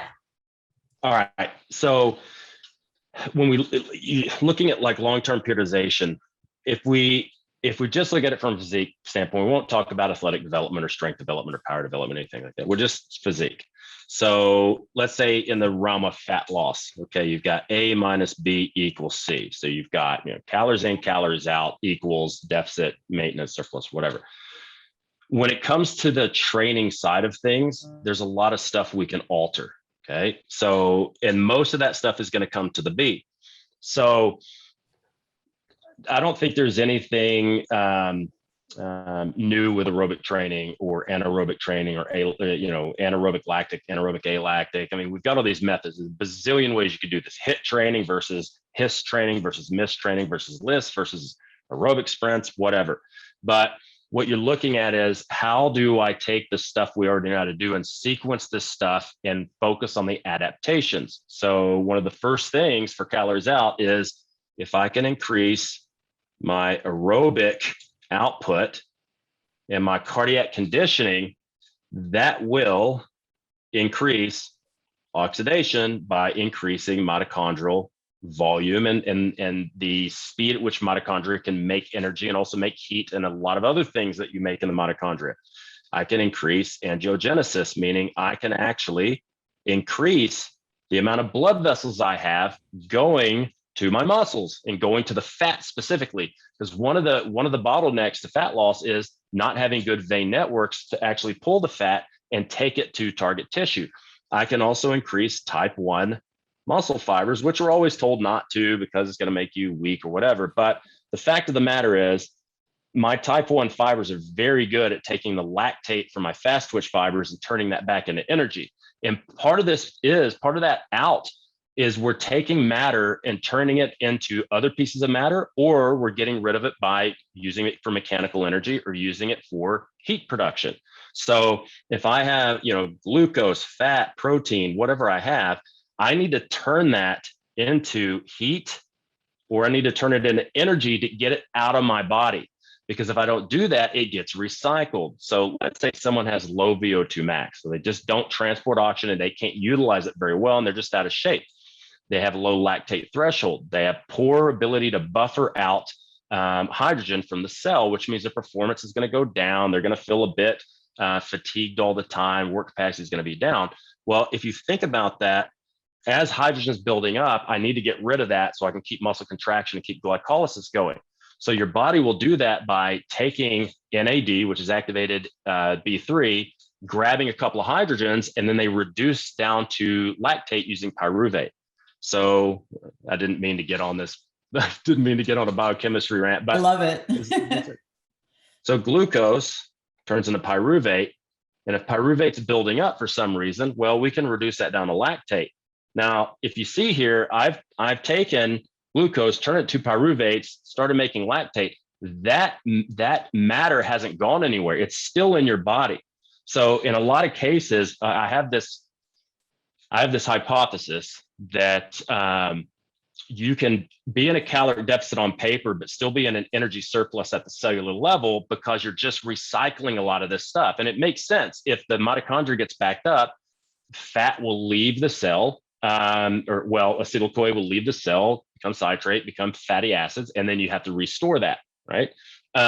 Glucose, same thing, but it gets turned into lactate, and that lactate has to be turned back into glucose or pyruvate or whatever it's going to do, right? Depending, Cori cycle, type 1 fibers, blah, blah, blah, blah. But if you think about that energy potential has not gone anywhere. So you could be dieting. If you start recycling this stuff because you have poor mitochondrial health, you're still in a surplus of energy at that substrate level. So if we want to increase the oxidation that get it out of your body, good. Let's increase mitochondrial volume so it can get rid of that. How do we do that? We need to make a slight imbalance between oxidation and reduction. If we can slightly skew that in favor of oxidation and create more free radicals, free radicals, well, that stimulates some of these adaptations. If I mildly get that out of balance, that increases biochemical pathways towards mitochondrial production.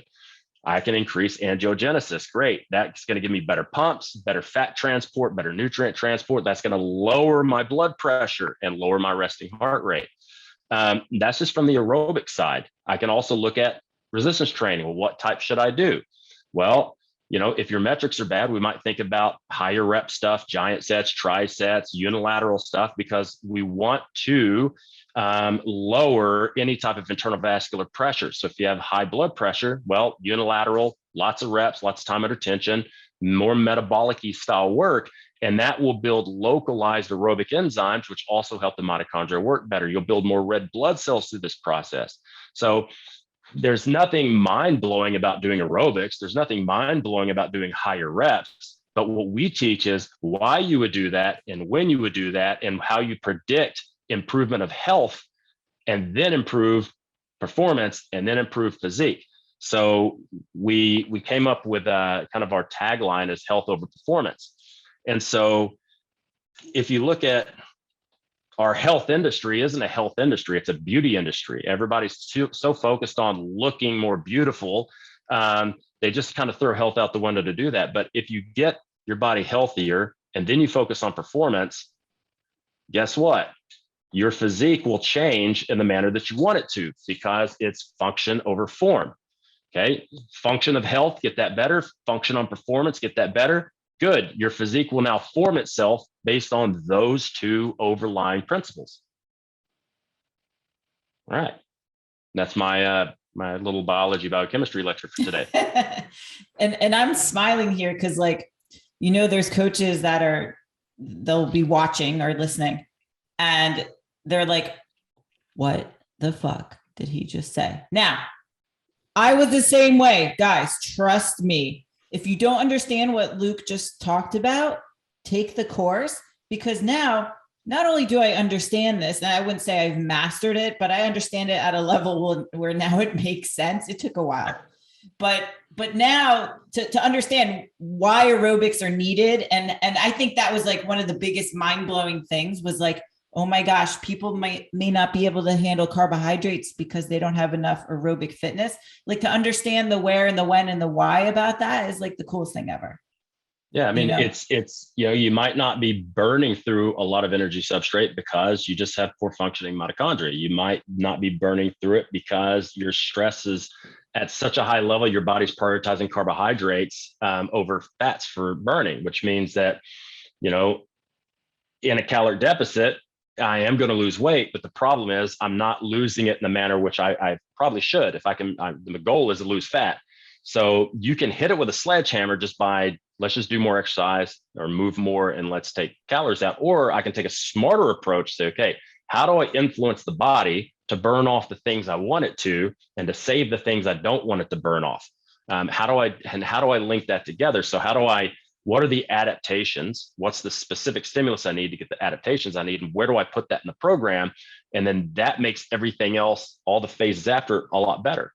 People who are in shape can train harder with their weightlifting. They can do more reps with the same amount of weight. They don't need as much rest. They build strength much faster. They sleep better. They absorb things better because their guts are better. If you have low mitochondrial output, and it will, let me go backwards. If you have fucked up guts, like you have bloating, indigestion, undigested food in your stool, pain in your gut, people will go for, I've got SIBO or I've got, fucking dysbiosis or blah, blah. Why don't you just think about this? If I don't have enough calories coming in to support survival, much less optimization, how are you going to make gastric juices? Okay. If your ATP, your energy stores are going to keeping your brain alive, red blood cells, your immune system, your heart, your kidneys, your liver, it's trying to keep all that stuff going. And your temperature, your thermogenesis drops. That's a clear indication that your body's prioritizing ATP in order to make that for vital organs to keep your ass alive, because your body thinks you're fucking starving to death. Your body doesn't give a shit about making HCl, pepsin, pancreatic enzymes, bile. It doesn't care about that stuff right now. So you're going to have a much dampened ability to make that stuff, which is probably why you're bloated and gassy and slow transit time, and why you can't digest meat effectively, or why you have SIBO, or why you have dysbiosis. Most of the time, if we just get people in shape, their guts get massively better and they sleep more, so they get massively better. So I think that before anybody goes on the supplement farm and grabs a bunch of gut stuff and they run a gut panel and they run a fucking organic acids and they run all this other shit because somebody's overcomplicating the process.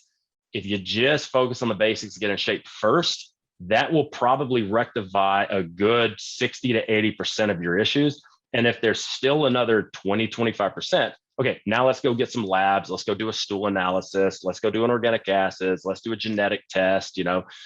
Do that when you got your ducks in a row. Like last night, one of the reasons why I didn't sleep much last night, I stayed up too late because I ran a genetic panel for myself. I haven't run one since 2016. I know there's a lot more research into it. So I took my 23andMe data, ran it through software, and I was going through it and saying, okay, I see where I've got some polymorphisms I might need to take care of, because I sent you my labs the other day so you could have a look at it.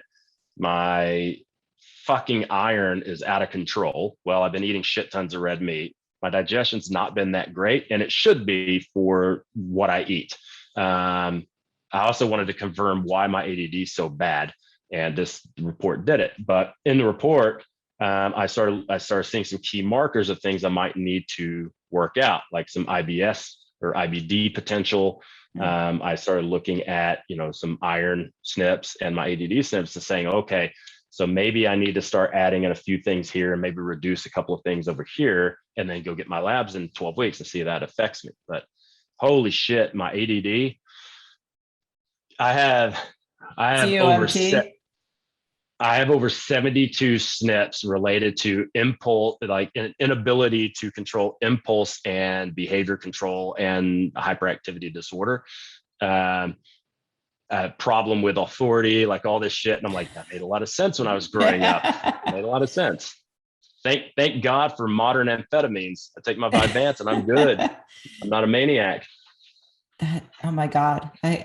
I'll want to see that, because that's actually fascinating to me. But you're right. I think a lot of people, when shit doesn't work, they're very quick to do the latest test, or, someone said, do this test or whatever. I remember the day you told me to have whey protein, like, I think it was 2 years ago. I was terrified. I came to Luke gluten-free, soy-free, dairy-free. Like, I was that person. And now I eat all the gluten. I eat bagels. I eat dairy. I have whey protein. And thank God, because it is so much more delicious than vegan protein. But I remember that because you got me eating real food, more of it, and you got me in shape. And I was like, oh my God, I have no gut issues. Like, everyone who thinks that they're a special, delicate snowflake with all these gut issues, granted, there are a lot of food intolerance issues that people have, but sometimes it can be rectified just by doing what your body needs you to do, which is eating more and actually making more mitochondria. It's like, it was cool. Get your body working better. Work on getting the stress down, prioritizing sleep, train, but don't train too much. Train in the ways that you need right now, which is why a qualified coach can help you out with that.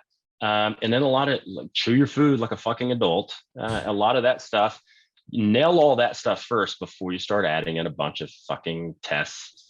I know people will go to a naturopath and order $5,000 worth of tests that the naturopath doesn't even know how to read. And then they'll prescribe them $5,000 a month in fucking supplements. It's like, you fucking kidding me? And then they come to me when they get real fucked up. They come to me and they send me all the tests. And what does your naturopath say? Well, this is what she said about these two tests. These two tests, she said she doesn't know how to read them. I'm like, well, why the fuck did she order them? Because those aren't cheap. And so I'm like, okay, what supplements? Okay, get rid of everything. Keep these 3 things. And we're going to focus on getting your metrics and your autonomic nervous system at a good level, mitochondria at a good level, get you fit. And 6-8 weeks later, they're like, fuck, I feel significantly better. I'm like, yeah, wasn't that a lot less expensive than $10,000 you paid that naturopath? So I was reading a book before bed, but that's too basic. It doesn't sell. It's not sexy enough. I never do audiobooks except before bed. And the reason is because if I start reading a book, especially if I'm into it, I won't put it down. I won't put it down. So I've gotten to the point where I don't read the books for pleasure before bed. I'll get in bed, turn the lights out, and I put an audiobook on, and I'm out in like 5 minutes. You're not into the serial killers like me and Zoe?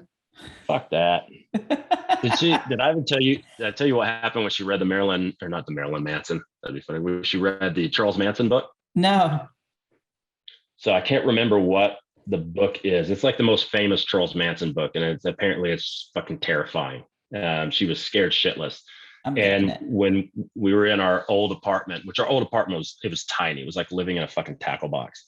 And our one single bathroom was right outside of the bedroom door. So she wakes up at like, I don't know, midnight or 1 o'clock. She has to pee. She wakes me up because she's scared because she went to bed reading this book. She goes, so I was like, she just fucking woke me up. So I went and hid behind the door. And when she came in, I scared her. Oh, no.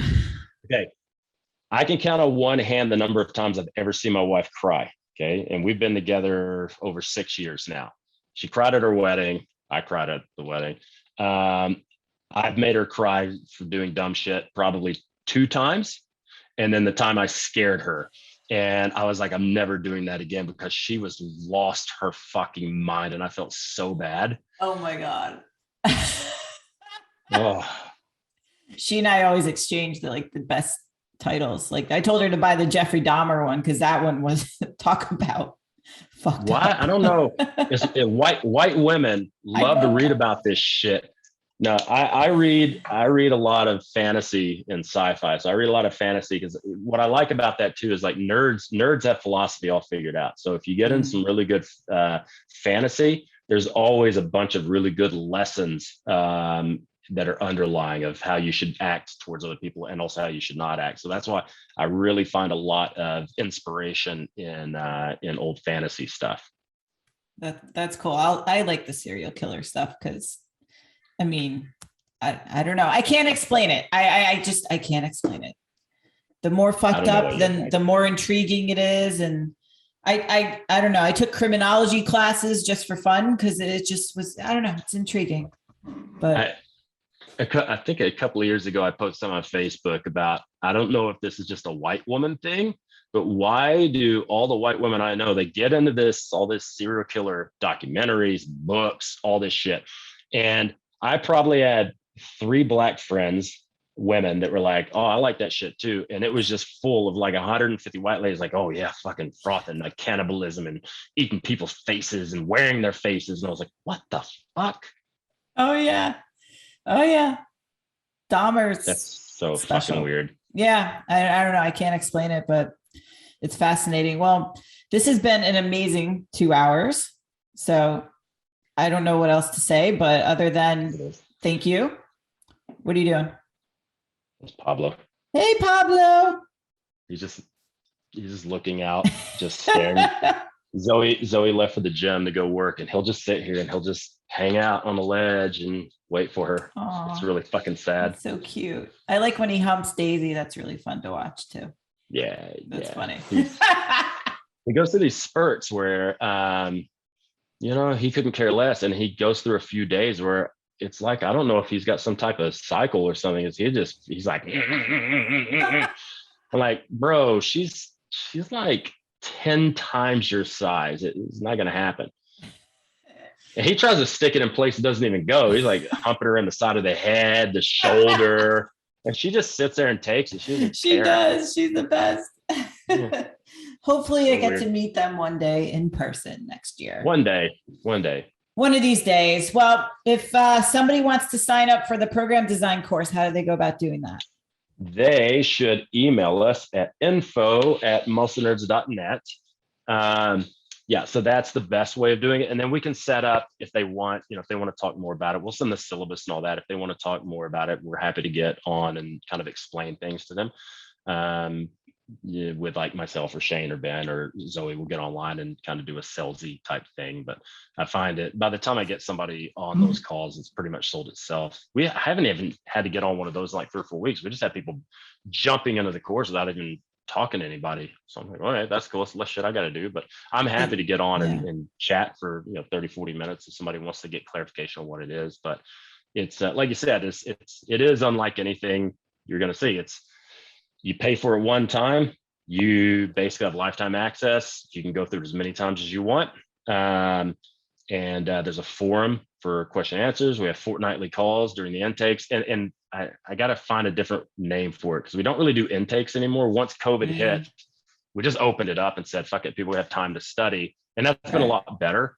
The intakes are, I think, 3 a year. And we go through 12 weeks where we have fortnightly calls. So I might do Q&A, or we might have surprise lectures. If there's some cool stuff I've been working on, I might put a presentation together. We have a lot of laughs, a lot of dick jokes and shit like that. And then all those calls are recorded and timestamped. So I think we've got to have like 120 to 140 hours of phone calls alone. Yeah. So yeah, man, if people want to jump into it, I can promise you this. If you're the type of person who does a lot of courses, this will probably be the only course once you jump into it that you'll need to do for the next few years because there's that much shit to go over. And probably the average, I think people need to go through, from what students have told me, at least 4 to 5 full cycles before all the pieces start to fit. And it's good networking too, man. There's 430 or 40 coaches on there from all over the world. And so I like it because we're trying to build this community where kind of like what we had at the old company I worked at before Charles left. There was a really good, like really awesome culture there. And then it just fizzled out after he left. And we want to try to rebuild that. And, one of the great things for coaches is if you are, let's say you get a client, you have no idea what to do with them. Maybe you're an Australian, you get a baseball player from America and you're like, what the fuck is baseball? Is that like cricket? And you're like, well, kind of, sort of. it's like, and maybe you get a baseball pitcher is Tommy John and you're trying to keep him having surgery. Like you may not understand baseball or baseball pitching or Tommy John. There's going to be somebody on that forum that can help you out. Mm-hmm. I can help you out. Somebody else can help you. You've always got access to Charlie. You know, he's probably the expert out of all of us on shit like that. So it's like, I think people don't understand the value of that, of getting into an active community where everybody's on the same path and there's no turds. I've only had to blacklist 3 people and kick them out of the program. So I think out of 400 and almost 40 people, that's amazing. And then when the world opens up, we'll go back to our in-person. So everybody gets one in-person. That's where we do all the practical stuff and hang out. And you can come to anyone in the world. Like Krista came to the one in Amsterdam. Mm-hmm. Which I like the one in Amsterdam because I like eating the mushrooms, but so I highly recommend that one. I want to make it to that. I was going to comment on that if you didn't bring it up, is like the friendships that I've made through this. And the cool part about the networking, like someone asks a question, nobody's a dick in the forum. And if anything, we're always like celebrating what people do, because people post like progress photos or stories about how they've helped clients using the methods you've taught us. Yeah. And it's really cool to see, because it's so like, cool. I know what it's like to have that, like, you know, you're like, oh my God, like it's clicking. And then you see it happen in a client. And when it starts working and you're like, oh my God, that works. Like Luke's not lying to me. Oh my God. Like it works. Yeah, like Bex, she posted one a few weeks ago. She's like, look, I never do this. I don't, feel confident posting, but this is my client. Everybody's like, holy shit, way to go, badass. So it's a super supportive, non-judgmental situation. Because if somebody's a dick, I promise you, I can be a bigger dick than you. You may have a bigger dick than me, but I can be a bigger dick than you can. And I'm daddy on there. So if daddy's got to put you in the corner, I'm gonna put your ass in the corner. So we don't have any turds in there. It's fucking fantastic.